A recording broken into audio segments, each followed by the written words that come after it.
Wabarakatuh.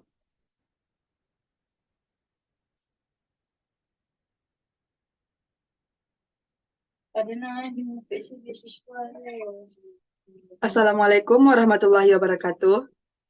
Perkenalkan, nama saya Rahmiatul Hasanah dengan NIM 22087052. Baiklah, di sini saya akan menjelaskan materi pertama, yaitu tentang apa itu belajar motorik. Materi yang kedua, apakah belajar pasti menghasilkan perubahan? Yang ketiga, mengapa kita mengacu pada praktek atau tindakan? Yang keempat, apa belajar tergantung pada pengalaman? Pengertian belajar motorik. Belajar merupakan perubahan perilaku atau perubahan kecakapan yang mampu bertahan dalam waktu tertentu dan bukan berasal dari proses pertumbuhan. Nomor dua, menurut Singer, yang menyatakan belajar adalah terjadinya perubahan perilaku yang potensial sebagai akibat dari latihan dan pengalaman masa lalu dalam menghadapi suatu tugas.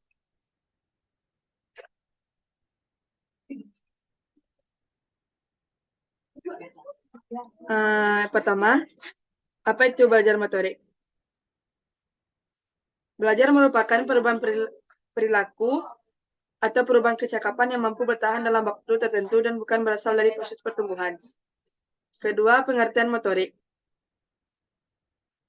Pertama, motorik dapat diartikan sebagai suatu rangkaian peristiwa laten yang tidak dapat diamati dari luar. Jadi, secara umum dapat diartikan peristiwa laten yang meliputi keseluruhan program, pengendalian, dan pengendalian fungsi organ tubuh dengan baik secara fisiologi maupun psikis yang menyebabkan terjadinya suatu gerak. Kedua, belajar motorik adalah suatu proses perubahan yang relatif permanen dalam perilaku gerak yang dihasilkan dari praktik atau pengalaman masa lalu. Belajar motorik adalah upaya untuk memperoleh keterampilan motorik, peningkatan kinerja yang dipelajari dengan latihan, pengalaman, perolehan kembali, keterampilan yang sulit dilakukan atau tidak dapat dilakukan. Ketiga, pengertian belajar motorik pada prinsipnya tidak jauh berbeda dengan pengertian belajar secara umum. Menurut Drowski, menyatakan belajar motorik adalah belajar yang diwujudkan melalui respon-respon muskuler yang umumnya diekspresikan dalam bentuk gerakan tubuh atau bagian tubuh.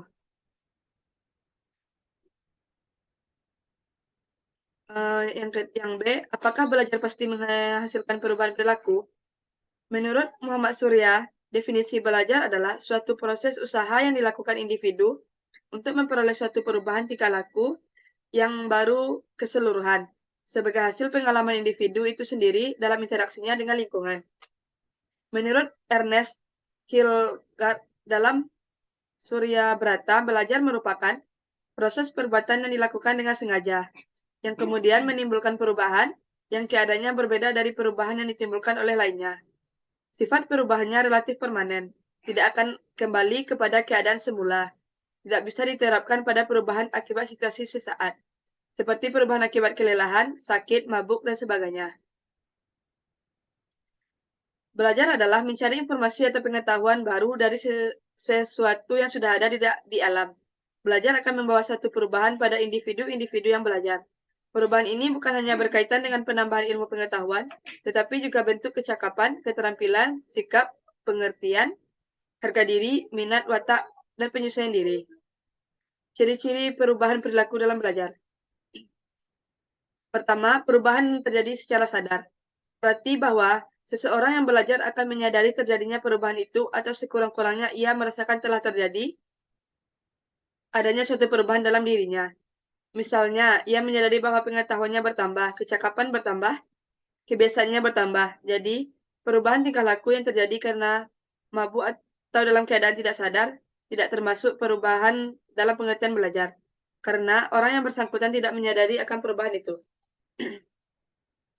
Kedua, perubahan dalam belajar bersifat kontinu dan fungsional. Sebagai hasil belajar, perubahan yang terjadi dalam diri seseorang berlangsung secara berkesinambungan. Tidak statis, suatu perubahan yang terjadi akan menyebabkan perubahan berikutnya dan akan berguna bagi kehidupan ataupun proses belajar berikutnya. Misal, jika seseorang anak belajar menulis, maka ia akan mengalami perubahan dan tidak dapat menulis menjadi dapat menulis. Perubahan ini berlangsung terus hingga kecakapan menulisnya menjadi lebih baik dan sempurna. Yang C, mengapa kita mengacu pada praktek atau tindakan? Kita mengacu pada praktek atau tindakan karena praktek dan tindakan adalah cara utama manusia berinteraksi dengan dunia di sekitar mereka. memahami fenomena, memecahkan masalah, dan mencapai tujuan mereka. Ada beberapa alasan mengapa kita mengacu pada praktek atau tindakan. Yang pertama yaitu pengalaman. Praktek dan tindakan adalah cara utama kita mengumpulkan pengalaman. Melalui pengalaman ini, kita belajar bagaimana melakukan sesuatu, apa yang efektif, dan apa yang tidak. Ini membantu kita berkembang dan beradaptasi dengan lingkungan kita. Yang B, pemecahan masalah. Ketika menghadapi berbagai masalah dalam kehidupan sehari-hari, dan praktik atau tindakan adalah cara kita mencoba memecahkannya. Kita mencoba berbagai pendekatan dan strategi, kemudian melihat mana yang berhasil atau tidak. Ini membantu kita menjadi lebih baik dalam memecahkan masalah di masa depan. Yang ketiga, keterampilan. Ketika kita berulang kali melakukan suatu tindakan atau praktek, kita mengembangkan keterampilan dan keahlian dalam area tersebut. Misal, seseorang yang berlatih bermain musik akan menjadi lebih terampil dalam bermain alat musik. Yang keempat, pengambilan keputusan. Saat kita dihadapkan pada situasi di mana kita harus membuat keputusan, kita seringkali mengacu pada pengalaman atau tindakan yang telah kita lakukan sebelumnya.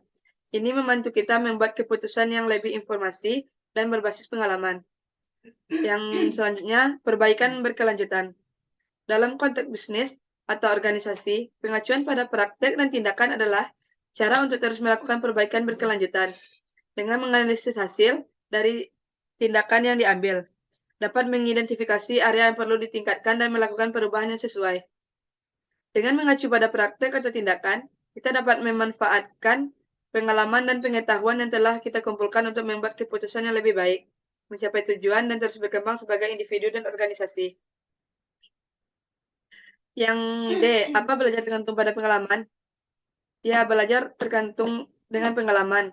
Sangat tergantung. Pengalaman adalah salah satu sumber utama pengetahuan dan pembelajaran bagi manusia. Ada beberapa cara di mana pengalaman mempengaruhi proses belajar. Satu, pengalaman langsung. Pengalaman langsung adalah pengalaman yang kita alami secara pribadi. Misalnya, ketika Anda mencoba mengendari sepeda untuk pertama kali, Anda memperoleh pengalaman langsung tentang cara mengendalikan sepeda. Pengalaman langsung seperti ini dapat mempengaruhi pembelajaran Anda karena Anda merasakannya sendiri.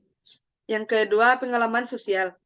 Interaksi dengan orang lain dan pengamatan terhadap tindakan mereka juga merupakan bentuk pengalaman yang dapat mempengaruhi pembelajaran. Misal, melihat seseorang yang mahir dalam berbicara di depan umum dapat memberikan contoh yang berharga dan memotivasi kita untuk belajar keterampilan berbicara. Ketiga, pengalaman praktek. Melakukan sesuatu berulang kali dan mempraktikkan keterampilan tertentu adalah cara penting untuk belajar. Contohnya, belajar bermain musik melibatkan latihan berulang-ulang untuk meningkatkan kemampuan bermain. Pengalaman dalam konteks pendidikan. Di dalam sistem pendidikan formal, pengalaman dalam bentuk pelajaran, eksperimen, dan latihan cara untuk utama bagi siswa untuk memperoleh pengetahuan dan keterampilan. Siswa memerlukan pengalaman belajar untuk memahami konsep-konsep baru. Pengalaman dalam konteks kerja. Dalam dunia kerja, pengalaman praktis di tempat kerja adalah cara utama untuk mengembangkan keterampilan dan memahami tugas-tugas tertentu. Orang belajar seiring berjalannya waktu dan dengan menghadapi berbagai situasi di tempat kerja.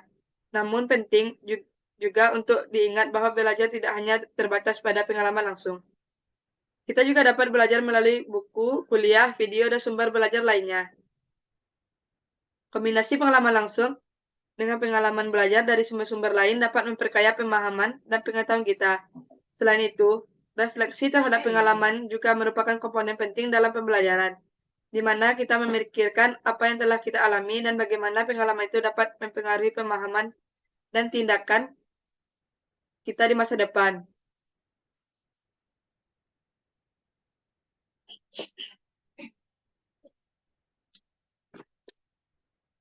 Amit.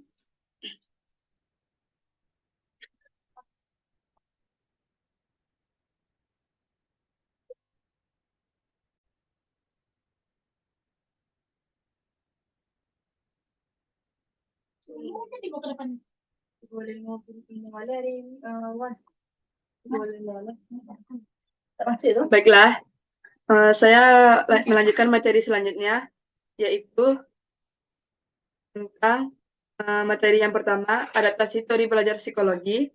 Yang kedua, kelompok teori asosiasi stimulus respon. Yang ketiga, kelompok teori kognitif. Yang keempat, sintesis teori asosiasi stimulus respon dan teori kognitif.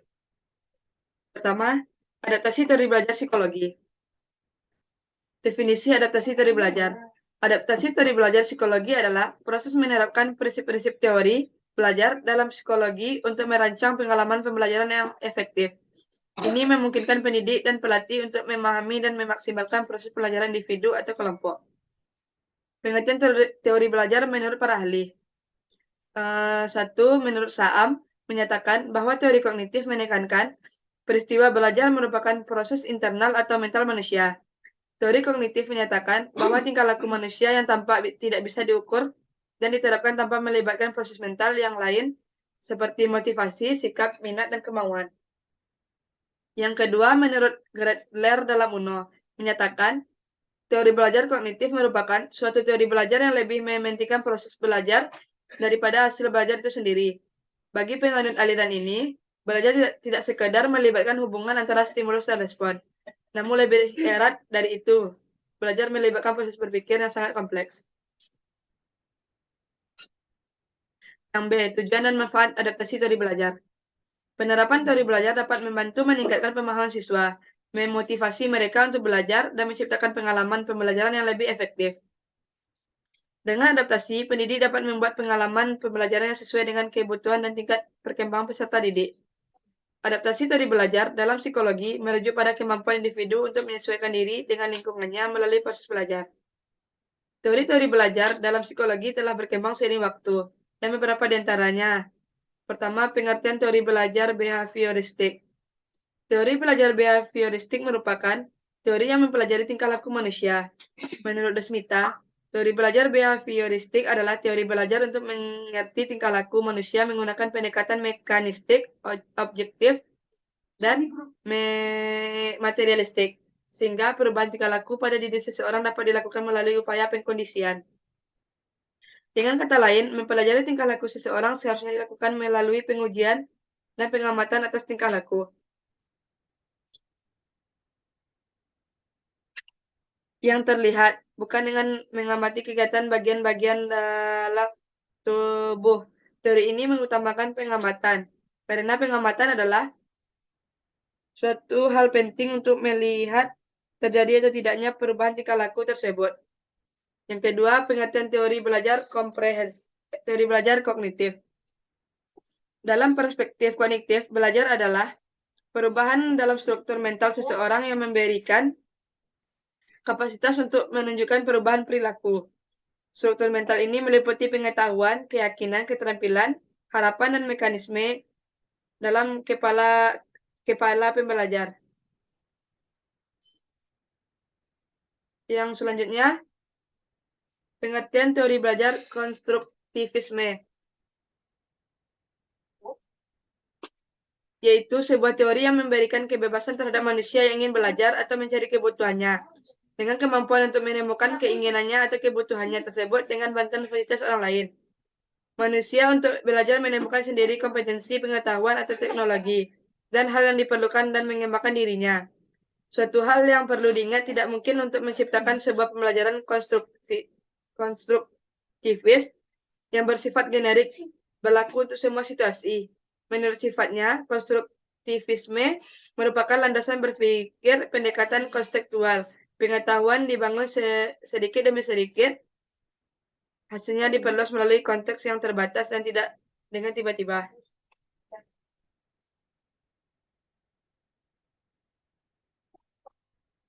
Yang kedua, kelompok teori asosiasi stimulus respon. Pengertian teori asosiasi stimulus respon.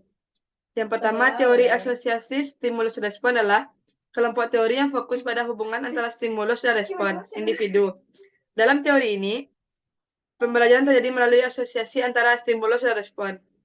Yang kedua, stimulus respon adalah proses belajar merupakan suatu tanggapan dari seseorang terhadap suatu rangsangan yang dihadapinya. Rangsangan tersebut diulang-ulang sampai mendapatkan tanggapan yang sama dan benar secara terus-menerus. Akhirnya, muncul suatu kebiasaan dan perilaku tertentu. Yang B, Konsep dasar teori asosiasi stimulus respon. Teori ini mencakup konsep penguatan, baik melalui hadiah maupun hukuman, yang digunakan untuk memperkuat atau menghentikan perilaku tertentu. Contoh klasik adalah eksperimen Pavlov dengan anjing, di mana anjing belajar mengaitkan lonceng dengan makanan sehingga mereka mulai mengeluarkan air liur ketika mendengar lonceng. Yang C, contoh-contoh dalam teori asosiasi stimulus respon. Contoh lain dari teori asosiasi stimulus respon ada penggunaan sistem penguatan dalam pendidikan, di mana siswa diberi hadiah untuk penguatan positif untuk perilaku yang diinginkan seperti mengerjakan tugas dengan baik. Penerapan teori stimulus dan respon dalam pembelajaran keterampilan motorik secara tradisional, pembelajaran motorik dipandang sebagai proses yang identik dengan pembelajaran instrumental. Pandangan ini berdasarkan pada pandangan yang berasal dari Tordike, yang memandang bahwa karakteristik pembelajaran motorik sama dengan pembelajaran instrumental, tergantung pada hukum pengaruh klasik. Pembelajaran motorik menghendaki pelajar membuat serangkaian respon gerak yang terpisah-pisah, yang masing-masingnya diikuti oleh penguatan dalam bentuk ilmu pengetahuan atau feedback. Yang C, kelompok teori kognitif. Pengertian teori kognitif, yaitu menekankan peran pemahaman, pemrosesan informasi, dan pemikiran dalam proses pembelajaran. Dalam teori ini, pembelajaran dipandang sebagai proses mental yang melibatkan kognisi individu. Kognitivisme terkait kognisi yaitu kegiatan untuk mengetahui sesuatu yang mencakup perolehan, pengorganisasian, dan pemakaian pengetahuan.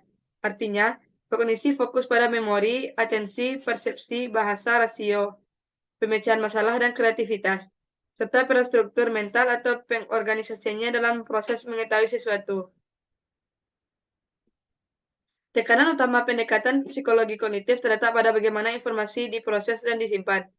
Ini tentu berbeda dengan pendekatan psikologi behavioristik yang fokus pada tingkah laku dalam konteks lingkungan dan konsekuensinya. Dengan demikian, psikologi kognitif menurut P dan Andre adalah studi tentang struktur kognisi dan komponennya dalam memproses informasi. Yang B, prinsip-prinsip utama teori kognitif. Teori kognitif mencakup konsep pemahaman pola, pengambilan keputusan, pemecahan masalah, serta peran penting berpikir kritis dalam pembelajaran. Contoh pendekatan yang berakar pada teori kognitif adalah pendekatan berbasis masalah dalam pembelajaran, di mana siswa diajak untuk memecahkan masalah kompleks dengan berpikir kritis dan menggunakan pemahaman mereka. Yang C, contoh penerapan teori kognitif. Penerapan teori kognitif dapat dilihat dalam penggunaan strategi pengajaran yang merasa pemikiran kritis siswa, seperti diskusi, berbasis masalah, studi kasus, atau penggunaan media interaktif dalam pembelajaran. Yang selanjutnya materi yang terakhir, yang keempat, sintesis teori asosiasi, stimulus respon, dan teori kognitif. Perpaduan konsep teori asosiasi, stimulus respon, dan teori kognitif. Sintesis antara kelompok teori asosiasi, stimulus respon, dan kelompok teori kognitif dapat menciptakan pendekatan pembelajaran yang lebih komprehensif. Keduanya dapat digabungkan dengan berbagai cara, seperti mengintegrasikan prinsip-prinsip asosiasi stimulus respon dalam lingkungan pembelajaran yang dirancang untuk memfasilitasi pemahaman dan pemrosesan informasi lebih baik.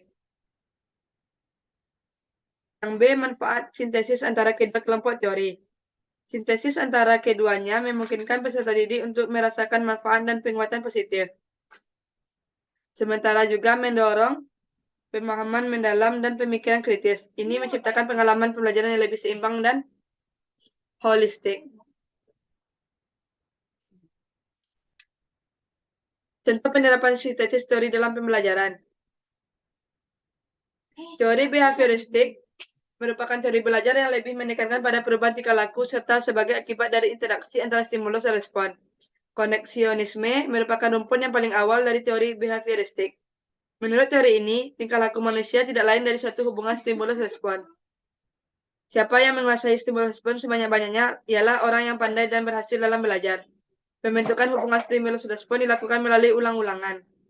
Tokoh yang terkenal mengembangkan teori ini adalah Thorndike dengan eksperimennya belajar pada binatang yang juga berlaku bagi manusia yang disebut Thorndike dengan trial and error. Thorndike menghasilkan belajar koneksionisme karena belajar merupakan proses pembentukan koneksi-koneksi antara stimulus dan respon. Stimulus yaitu apa saja yang dapat merangsang terjadinya kegiatan belajar, seperti pikiran, perasaan, atau hal-hal lain yang dapat ditangkap melalui alat indera. Sedangkan respon yaitu reaksi yang dimunculkan peserta didik ketika belajar, yang juga dapat berupa pikiran, perasaan, atau gerakan. Thorndike mengemukakan 3 prinsip atau hukuman dalam belajar. Pertama, law of readiness. Belajar akan berhasil apabila peserta didik memiliki kesiapan untuk melakukan kegiatan. Karena individu yang siap untuk merespon serta merespon akan menghasilkan respon yang memuaskan. Kedua, law of exercise. Belajar akan berhasil apabila banyak latihan serta selalu mengulang apa yang telah didapat. Yang ketiga, law of effect. Belajar akan menjadi bersemangat apabila mengetahui dan mendapatkan hasil yang baik. Baiklah, sekian hasil presentasi dari saya. Kalau ada salah saya mohon maaf. Assalamualaikum warahmatullahi wabarakatuh.